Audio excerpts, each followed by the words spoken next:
Hello, ചേന ഇഷ്ടമല്ലാത്തവർ പോലും ഇങ്ങനെ കറി വെച്ചാൽ ചേന കഴിക്കാതിരിക്കില്ല. അതിനായിട്ട് ചേന ഞാനിങ്ങനെ ചതുര കഷ്ണങ്ങളായിട്ട് അരിഞ്ഞ് എടുത്തിട്ടുണ്ട്.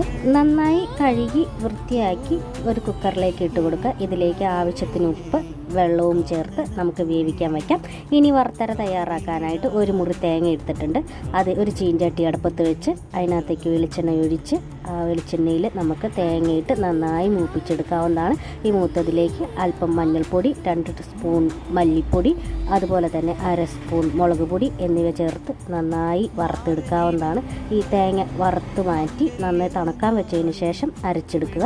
അപ്പോഴത്തേക്കും നമ്മുടെ ചേന വെന്ത് കിട്ടിയിട്ടുണ്ട്. വറുത്തര നമുക്ക് ചേനയിലേക്ക് ചേർത്ത് കൊടുത്ത് തിളപ്പിച്ചെടുക്കാം. ഇനി ഇതിന് കടുക് താളിക്കാനായിട്ട് ചുവന്നുള്ളി, വറ്റൽമുളക്, കറിവേപ്പില എടുക്കുക. ഒരു ചീഞ്ചട്ടിയിൽ വെളിച്ചെണ്ണ ഒഴിച്ച് നമുക്ക് കടുക് താളിച്ച് ചേനയും കൂടെ ചേർത്ത് കൊടുത്ത് തിളപ്പിച്ചെടുത്ത് നല്ല വറുത്തരച്ച ചേനക്കറി റെഡിയാണ്.